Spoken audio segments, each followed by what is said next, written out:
Vous êtes-vous déjà demandé pourquoi les moments difficiles semblent se répéter dans votre vie? Parfois, ces périodes de lutte ne sont pas des signes d'échec, mais des indications que Dieu accomplit quelque chose de grand. Cela peut sembler contradictoire, mais les difficultés que nous rencontrons sont souvent un signe qu'il nous façonne pour un objectif supérieur. Aujourd'hui, nous allons explorer ensemble comment identifier ces signes et les utiliser pour renforcer notre parcours spirituel. En nous basant sur les enseignements profonds de C.S. Lewis, nous apprendrons à reconnaître que chaque défi joue un rôle dans notre cheminement. Croyez-moi, ce qui peut sembler être un obstacle pourrait en réalité être un saut de foi vers le plan que Dieu a pour vous. La sagesse de C.S. Lewis nous montre que Dieu ne nous réconforte pas seulement dans les moments de joie, mais qu'il utilise aussi nos douleurs pour nous transformer. Cela ne signifie pas que le chemin sera facile, mais que chaque pas, aussi difficile soit-il, nous conduit vers quelque chose de plus grand. Si vous traversez une période de défi ou de brisement, sachez que vous êtes sur la voie de la croissance que Dieu a prévue pour vous.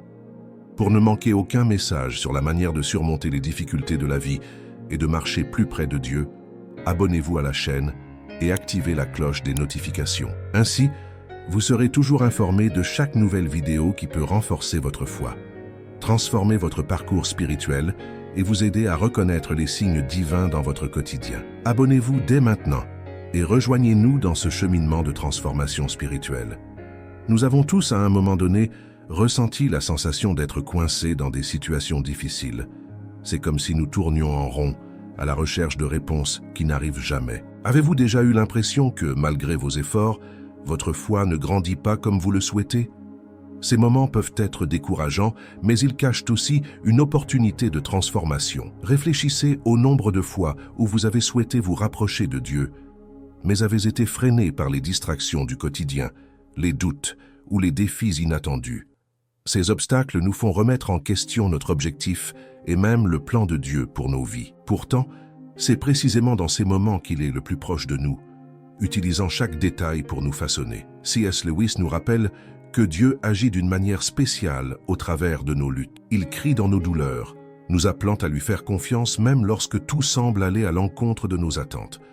Aujourd'hui, nous allons parcourir ensemble 10 étapes fondamentales qui peuvent transformer la manière dont vous percevez vos difficultés. En nous inspirant des enseignements profonds de C.S. Lewis, nous découvrirons comment les moments de défi peuvent devenir des points de basculement dans votre cheminement spirituel. Découvrez comment vous abandonner au travail du potier, trouver un but dans la douleur et enfin, expérimentez la fructification qui suit le brisement. Chaque étape révélera une nouvelle compréhension de la manière dont Dieu agit en nous, même dans les saisons les plus difficiles. Il y a des phases dans la vie où nous nous sentons mis au défi de manière inattendue. Ces moments agissent comme des miroirs, reflétant nos plus grandes faiblesses. Bien qu'ils soient difficiles, ils sont essentiels à notre maturité spirituelle. Dieu, comme un potier attentionné, utilise ces saisons pour travailler sur les domaines de notre vie qui nécessitent un changement. Il ajuste, taille et façonne, éliminant tout ce qui ne reflète pas son dessein pour nous. Souvent, nous résistons à ce processus. Nous voulons conserver des comportements, pensées ou attitudes qui semblent tout faire partie de nous, mais qui, en réalité, nous éloignent d'une relation plus profonde avec Dieu. L'orgueil, l'insécurité ou même l'entêtement à maintenir certains schémas nous empêchent de nous transformer selon sa volonté. Pourtant, c'est précisément dans ces moments que Dieu est le plus proche, nous façonnant pour quelque chose de plus grand. C.S. Lewis décrit cela comme le travail aimant d'un père qui refuse de nous laisser tels que nous sommes. Il utilise les défis pour nous affiner, tout comme le feu purifie l'or. Ce ne sont pas les moments de confort qui nous transforment, mais ceux où nous sommes confrontés à nos limites. Dans l'inconfort, nous découvrons notre véritable dépendance envers lui. Quand Dieu agit comme le potier dans nos vies, ce n'est pas à nous de déterminer ce qui sera façonné ou transformé. Bien souvent, nous voulons résister au processus, nous accrochant fermement à des aspects de notre personnalité ou à des habitudes que nous considérons comme essentielles. Pourtant, pour que l'œuvre de Dieu soit complète, il est nécessaire de nous abandonner entièrement à lui. L'abandon n'est pas une chose facile. Cela signifie faire confiance au plan de Dieu, même lorsque nous ne comprenons pas ce qui se passe. C.S. Lewis nous rappelle que Dieu ne veut pas simplement réformer notre moi naturel, il veut le transformer complètement. Cela peut être inconfortable car cela exige de nous un abandon qui dépasse le superficiel. Nous devons permettre à Dieu d'intervenir dans les zones les plus profondes de notre être, même celles que nous préférons cacher. Pensez à l'argile dans les mains du potier. Elle ne remet pas en question la manière dont elle sera façonnée ou l'usage qui en sera fait. Elle fait simplement confiance au potier, qui sait ce qu'il fait. Il en va de même dans notre relation avec Dieu. Lorsque nous résistons, nous retardons le processus. Mais lorsque nous nous abandonnons, il peut enlever ce qui ne nous édifie pas et ajouter ce qui est nécessaire pour accomplir son dessein en nous. Peut-être traversez-vous une phase où Dieu vous demande d'abandonner quelque chose. Cela peut être un comportement, un état d'esprit ou même une relation. C'est difficile, mais souvenez-vous, lorsque vous remettez quelque chose à Dieu, il le remplace toujours par quelque chose d'infiniment meilleur. Aujourd'hui, faites une prière pour demander la force de vous abandonner au potier. Dites à Dieu que vous lui faites confiance même si vous ne comprenez pas tout.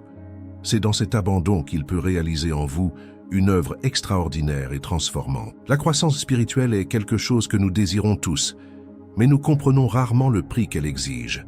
Jésus, dans Jean 12, nous enseigne une leçon profonde à ce sujet lorsqu'il dit « Si le grain de blé qui tombe en terre ne meurt pas, il reste seul. Mais s'il meurt, il porte beaucoup de fruits. » Cette métaphore nous montre que, pour qu'une nouvelle vie éclose, quelque chose en nous doit mourir. Cette mort peut prendre différentes formes. L'orgueil, l'égoïsme, de vieilles habitudes ou même notre résistance au plan de Dieu. Ces aspects de notre être nous donnent souvent une fausse impression de contrôle, mais ils nous empêchent également de vivre la plénitude que Dieu a préparée pour nous. Comme le grain de blé, nous sommes appelés à nous défaire de ce qui nous limite afin de porter du fruit spirituel. C.S. Lewis illustre cela de manière saisissante en affirmant que Dieu ne souhaite pas simplement améliorer notre nature, mais la transformer complètement. Cette transformation ne peut se réaliser que si nous acceptons de renoncer à ce que nous considérons comme essentiel, mais qui en réalité nous retient prisonniers. Ce processus peut être douloureux, car il implique renoncement et sacrifice. Cependant, c'est dans cet abandon que nous trouvons la véritable vie. Lorsque nous permettons à Dieu d'éliminer ce qui n'est plus utile, il nous rend capables de produire des fruits qui touchent non seulement notre propre vie, mais aussi celle des autres autour de nous. Peut-être traversez-vous une saison où Dieu vous demande de laisser quelque chose derrière vous. Souvenez-vous que cette mort est nécessaire pour qu'une nouvelle vie naisse. Faites confiance au fait que tout comme le grain qui tombe en terre et meurt, votre vie sera transformée et multipliée pour un dessein supérieur. Lorsque nous faisons face à la douleur, il est naturel de vouloir l'éviter à tout prix. La douleur nous fait douter, nous rend vulnérables, et nous donne parfois l'impression d'être éloignés de Dieu. Cependant, C.S. Lewis nous rappelle que la douleur est le mégaphone de Dieu pour réveiller un monde sourd. Lorsque tout va bien, nous oublions souvent notre dépendance envers Dieu. Mais quand la douleur frappe, elle nous force à revenir à lui, à écouter sa voix avec plus d'attention. Jésus, dans son cheminement vers la croix, nous offre l'exemple ultime de la manière dont la douleur peut devenir une opportunité divine. En étant crucifié, il n'a pas seulement accompli le plan de salut, mais il a aussi montré que, à travers la souffrance, Dieu peut opérer une transformation, aussi bien dans nos vies que dans celles des autres autour de nous. Dans les moments de douleur, nous avons une occasion unique de nous rapprocher de Dieu de manière plus profonde, lui permettant de nous façonner et de nous enseigner. Ainsi, la douleur n'est pas un signe de rejet de la part de Dieu, mais une invitation à une intimité plus grande avec lui. Dans notre faiblesse, nous devenons plus réceptifs à sa voix, plus enclins à lui faire confiance et plus disposés à suivre ses instructions. C.S. Lewis affirme que ce sont dans les épreuves que Dieu nous enseigne les leçons les plus précieuses. Nous ne sommes pas abandonnés dans notre douleur. Au contraire, nous sommes guidés, transformés et rendus plus mûrs à travers elle. Si vous traversez actuellement une période de souffrance, au lieu de simplement chercher à vous en libérer, demandez à Dieu ce qu'il souhaite vous apprendre à travers cette épreuve. Considérez la douleur non pas comme un ennemi, mais comme un terrain fertile pour votre croissance spirituelle et votre transformation intérieure. La croix est le symbole central de la foi chrétienne, mais nous la percevons souvent uniquement comme un rappel de la souffrance de Christ. Pourtant, elle ne représente pas seulement ce que Christ a accompli pour nous, mais également le chemin que nous sommes appelés à suivre. Jésus, tout au long de sa vie, n'a jamais caché le coup du discipulat. Il a clairement affirmé que chacun de nous aurait sa propre croix à porter. Dans Jean 12, 24, il déclare « Si le grain de blé qui tombe en terre ne meurt pas, il reste seul. Mais s'il meurt, il porte beaucoup de fruits. » La croix n'est donc pas seulement un lieu de souffrance, mais aussi un outil divin pour nous transformer et nous conduire à accomplir notre dessein éternel. C.S. Lewis, dans ses écrits, explore cette idée selon laquelle la souffrance et la douleur ne sont pas des signes du rejet de Dieu, mais plutôt des preuves de son attention profonde pour nous. La souffrance nous rapproche de Dieu d'une manière unique, nous permettant de participer à son œuvre de rédemption dans le monde. En portant notre croix, nous nous alignons avec le dessein divin pour nos vies. La croix nous enseigne le sacrifice, l'humilité et l'obéissance. Chaque fois que nous choisissons de porter notre croix, nous offrons à Dieu l'occasion de nous façonner à l'image du Christ. Cependant, ce chemin est loin d'être facile. La croix symbolise la renonciation, la mort à soi-même. Il est naturel de résister à cette idée, mais c'est précisément à travers cette lutte que Dieu nous guide vers notre véritable vocation. Chaque sacrifice et chaque douleur constituent une occasion de renoncer à notre chair pour croître spirituellement. Lorsque Jésus a accepté la croix, il n'a pas seulement souffert physiquement, mais il a également renoncé à l'ego et à l'orgueil humain, nous montrant que la véritable vie se trouve dans l'exemple qu'il nous a laissé. Porter notre croix ne signifie donc pas simplement endurer le malheur, mais l'accueillir comme faisant partie d'un plan divin plus grand. Aussi paradoxal que cela puisse paraître, c'est dans les épreuves que nous découvrons la véritable liberté et le but que Dieu a préparé pour nous. La croix n'est pas la fin. Elle marque le commencement d'une vie nouvelle en Christ. En la portant, nous sommes transformés et alignés avec le plan parfait de Dieu pour nos vies. Si ce message résonne en vous, prenez un moment pour réfléchir à ce que signifie porter votre croix dans votre vie quotidienne. Partagez cette réflexion avec ceux qui pourraient également en avoir besoin. Vos expériences, vos luttes et vos victoires peuvent devenir des témoignages puissants pour inspirer et encourager les autres dans leur propre cheminement de foi. Ensemble, nous pouvons avancer dans cette transformation spirituelle avec les yeux fixés sur le Christ et le cœur rempli d'espérance. Si ce message a touché votre cœur et que vous vous sentez inspiré à approfondir votre marche avec Dieu, laissez un j'aime sur cette vidéo. Cela aide à partager ce message de transformation spirituelle avec d'autres personnes qui peuvent également traverser des moments difficiles. Partagez également dans les commentaires quel pas vous semble le plus important pour votre cheminement en ce moment. Ensemble, nous avançons dans cette marche de foi et de transformation. Vos commentaires peuvent devenir une source d'encouragement et de soutien pour d'autres personnes qui en ont besoin.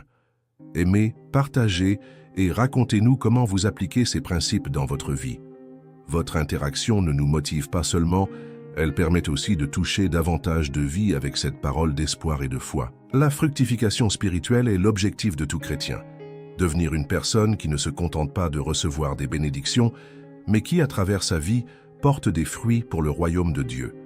Cependant, ce processus de fructification ne peut avoir lieu sans passer d'abord par le brisement. Pour que la nouvelle vie que Dieu souhaite faire éclore en nous se manifeste, nous devons traverser une saison de mort et de renoncement. La fructification n'est pas une récompense immédiate. Elle est le fruit d'un processus long et souvent douloureux. C.S. Lewis, dans ses écrits, affirme que la véritable fructification spirituelle se produit lorsque nous traversons un processus de brisement et de renoncement. Cela peut se manifester dans les moments de souffrance, lorsque nos forces sont limitées et que notre dépendance envers Dieu devient évidente. C'est dans notre fragilité que Dieu agit avec le plus d'intensité. Il utilise les périodes de souffrance et les moments de lutte pour nous transformer en des instruments qui non seulement reçoivent ses bénédictions, mais qui deviennent également des canaux par lesquels il les déverse. La Bible parle de ce processus dans Jean 15, lorsque Jésus déclare « Je suis le cep, vous êtes les sarments. Celui qui demeure en moi et en qui je demeure porte beaucoup de fruits. Pour porter du fruit, il est indispensable de rester profondément connecté à Christ. Cependant, cette connexion implique des étapes de taille. Être émondé, être purifié par Dieu de tout ce qui est inutile. Ces émondages sont douloureux, mais nécessaires pour que le fruit soit abondant. La fructification reflète le caractère de Christ en nous, un caractère qui ne se forme qu'après la mort de l'ego et une soumission totale à son plan. Ainsi, si vous traversez une période de difficulté ou de brisement, sachez que Dieu est à l'œuvre en vous. Ce processus douloureux a un but précis, vous préparez à produire des fruits qui glorifient Dieu et transforment des vies. La fructification ne concerne pas la prospérité matérielle ou le succès selon les standards du monde, mais le fait d'être un instrument de Dieu pour le salut et l'édification des autres. Les moments de préparation dans notre vie sont souvent invisibles, silencieux et apparemment insignifiants. Pourtant, ces périodes d'attente et d'introspection sont essentielles au développement de notre caractère et à l'accomplissement du plan de Dieu. C.S. Lewis nous rappelle que ce que nous percevons parfois comme une perte ou un retard dans nos vies est en réalité la main de Dieu qui nous prépare pour quelque chose de plus grand et de plus significatif. La préparation divine ne se déroule pas sous les projecteurs, mais dans la tranquillité, dans ces moments où il semble que rien ne se passe. Vous êtes-vous déjà senti comme dans une phase d'attente où rien ne semble progresser? Le Seigneur utilise ces temps pour affiner nos compétences, renforcer notre foi et façonner notre caractère de manière plus profonde. C'est comme un agriculteur qui, tout en attendant la récolte, continue de travailler la terre. La récolte peut ne pas être visible immédiatement, mais le travail de préparation se fait constamment, en arrière-plan. Dans la vie de Joseph, nous voyons un exemple clair de cette préparation. Vendu comme esclave, injustement emprisonné et oublié, il a passé des années dans l'oubli, avant d'être appelé à accomplir son grand dessein de sauver le peuple d'Israël. Pourtant, durant tout ce temps, Dieu façonnait Joseph, perfectionnait ses compétences et préparait son cœur pour ce qui allait venir. Ce n'était pas une préparation instantanée. C'était un processus long et éprouvant, mais avec un objectif divin bien précis. Ainsi, si vous traversez une phase de préparation sans voir de résultats immédiats, souvenez-vous que Dieu agit dans votre vie, même dans les moments les plus silencieux. Il développe en vous la patience, la confiance et les compétences nécessaires pour ce qui est à venir. Chaque étape de cette préparation est une occasion de grandir. Quand le moment sera venu, vous serez parfaitement prêt à accomplir le plan de Dieu pour votre vie. La soumission à la souveraineté de Dieu est l'un des aspects les plus exigeants de la marche chrétienne. Dans un monde qui valorise le contrôle personnel, l'idée de remettre entièrement notre vie au Seigneur peut sembler aller à l'encontre de ce que nous avons appris à valoriser. Pourtant, c'est cette reddition totale qui nous permet de vivre pleinement selon la volonté de Dieu et d'expérimenter la paix qui découle de la confiance en sa souveraineté. C.S. Lewis parle d'un abandon radical à Dieu, où il n'y a plus de place pour l'autosuffisance ou l'orgueil humain. Il nous enseigne que, pour véritablement comprendre la souveraineté de Dieu, nous devons renoncer à l'illusion que nous avons un contrôle total sur nos vies. La reddition ne signifie pas que Dieu nous épargnera toute souffrance ou difficulté, mais qu'à travers les circonstances, il nous transforme et nous équipe pour accomplir son dessein. Lorsque nous nous soumettons à la souveraineté divine, nous acceptons que nos volontés puissent différer de celles de Dieu. Cela ne signifie pas que Dieu provoque intentionnellement la douleur ou les épreuves comme une punition, mais qu'il utilise toutes les situations, qu'elles soient bonnes ou difficiles, pour nous façonner à son image. Ainsi, notre résistance s'efface et nous commençons à lui faire pleinement confiance, sachant qu'il a toujours le meilleur en réserve pour nous, même lorsque cela ne correspond pas immédiatement à nos désirs. Se soumettre à la souveraineté de Dieu demande une confiance profonde et constante. C.S. Lewis nous avertit qu'en résistant à cet abandon, nous disons en réalité à Dieu « Je sais ce qui est meilleur pour moi ». Mais la véritable paix vient lorsque nous pouvons dire « Dieu, que ta volonté soit faite ». La soumission à la souveraineté de Dieu est en réalité une libération du fardeau des préoccupations et de l'anxiété, car nous savons qu'il contrôle chaque détail de notre vie. Si vous luttez pour vous abandonner à la volonté de Dieu, demandez-lui le courage de lui faire confiance, même dans les domaines où vous essayez encore de garder le contrôle. C'est à travers cette soumission que nous trouvons la véritable paix et un but plus profond pour notre vie.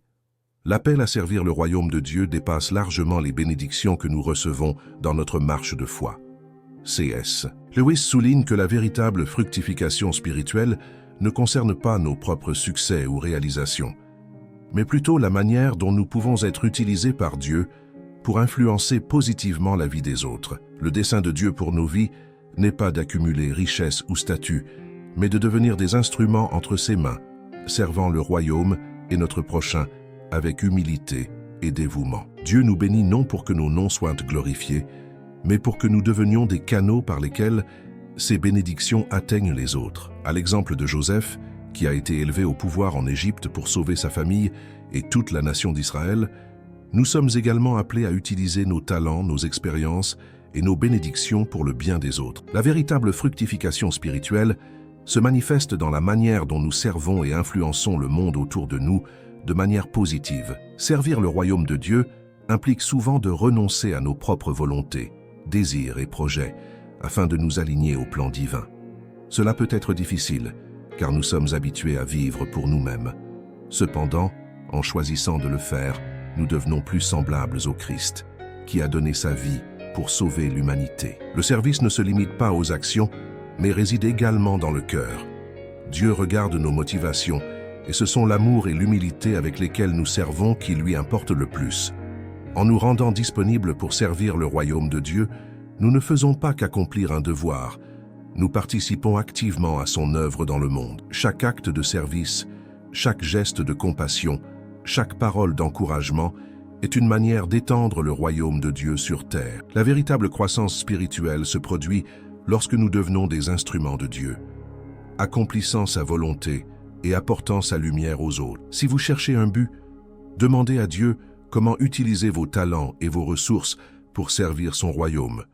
Souvenez-vous qu'en servant les autres, c'est Christ que nous servons. L'adoration de Dieu ne doit pas être limitée aux périodes de prospérité et de bénédiction, mais doit être une constante, quelles que soient les circonstances dans lesquelles nous nous trouvons. C.S. Lewis nous enseigne que la véritable adoration émerge non seulement lorsque tout va bien, mais aussi au milieu des difficultés et des souffrances.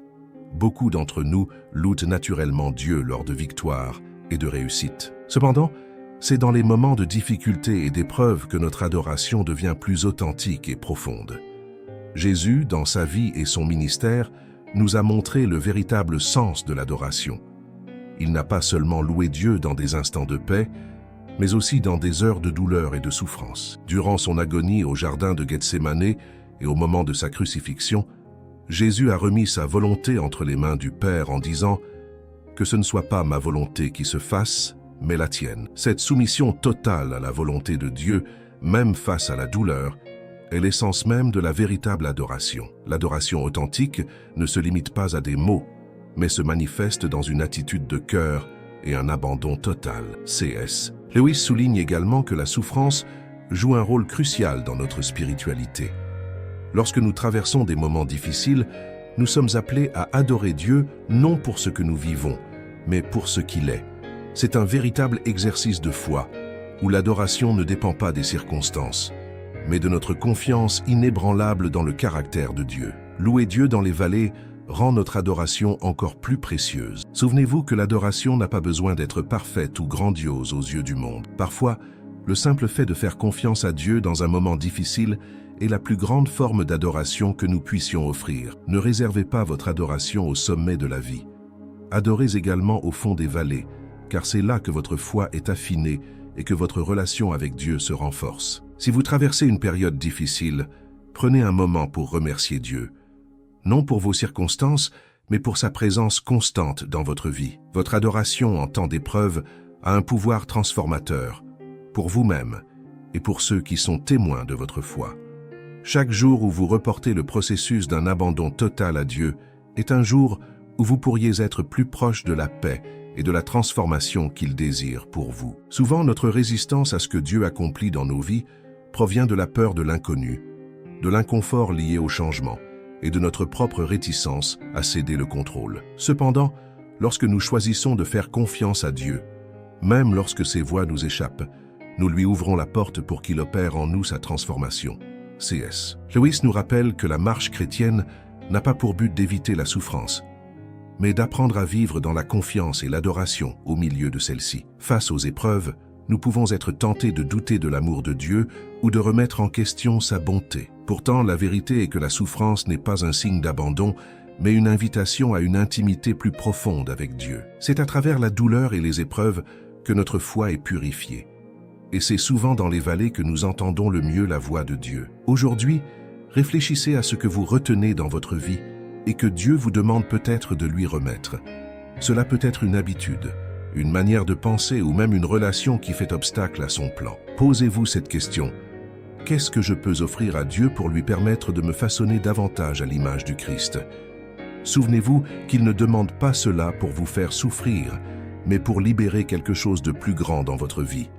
Comme l'a enseigné C.S. Lewis, chaque petit pas de foi, même au milieu de la souffrance, nous rapproche du dessein éternel que Dieu a préparé pour nous. L'abandon, bien que difficile, est le chemin vers une relation plus profonde avec le Seigneur. Et à mesure que nous nous confions à lui, nous commençons à voir sa main nous façonner pour quelque chose de bien plus grand que ce que nous pourrions imaginer. Ne laissez pas la peur ou le doute vous empêcher de faire ce pas de foi. Chaque jour est une nouvelle occasion de vivre pleinement dans la confiance et l'abandon à Dieu. Sa paix et sa transformation sont à portée de votre décision de lui faire confiance à chaque saison de votre vie. Si ce message a touché votre cœur et que vous êtes prêt à faire un pas plus profond dans votre marche avec Dieu, ne laissez pas passer ce moment. Partagez en commentaire lequel des points abordés vous sentez devoir appliquer dès maintenant dans votre vie. Qu'êtes-vous prêt à remettre à Dieu ou à voir sous une nouvelle perspective? N'oubliez pas de vous abonner à la chaîne pour continuer à recevoir des contenus qui fortifient votre foi.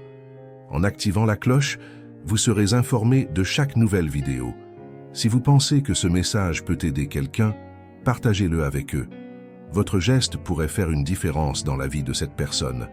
Aimez la vidéo si elle vous a été utile et ne sous-estimez pas le pouvoir de votre interaction. Chaque pas de foi que vous faites est une victoire dans le processus de transformation que Dieu opère dans votre vie. Alors que nous arrivons à la fin de cette vidéo, souvenez-vous que la marche spirituelle n'est jamais linéaire. Chaque pas, chaque défi et même chaque douleur ont un but. La transformation que Dieu désire accomplir dans nos vies ne se fait pas du jour au lendemain, mais à travers chaque moment de soumission et de confiance en lui. C.S. Lewis nous enseigne que, même dans les saisons difficiles, lorsque nous avons l'impression d'être brisés ou façonnés, Dieu est en train de créer quelque chose de beau et de durable en nous. Ne vous découragez pas dans les épreuves, car c'est souvent en elles que Dieu se rapproche le plus de nous. La douleur, l'inconfort et les combats peuvent devenir nos meilleurs enseignants dans la foi, nous apprenant à lui faire pleinement confiance dans sa souveraineté. C'est dans les vallées que notre adoration devient plus sincère, notre confiance plus ferme et notre foi plus profonde. En regardant en arrière, vous verrez que les difficultés que vous avez traversées n'étaient pas des obstacles, mais des opportunités de croissance. Dieu ne nous abandonne jamais dans nos moments de faiblesse, mais utilise même les situations les plus difficiles pour nous renforcer et nous préparer à son dessein. Souvenez-vous que chaque pas de foi que vous faites, même dans les moments difficiles, vous rapproche de la transformation que Dieu opère dans votre vie. Il agit en vous, même lorsque vous ne pouvez pas le voir. Faites-lui confiance et sachez que le meilleur est encore à venir. À chaque saison, qu'elle soit marquée par la douleur ou la joie, la confiance en Dieu est la clé de la véritable transformation. Continuez à marcher avec lui, sachant que le chemin peut être long, mais que la récompense est éternelle. Vous n'êtes pas seul. Dieu est avec vous à chaque étape, vous façonnant pour quelque chose de grandiose.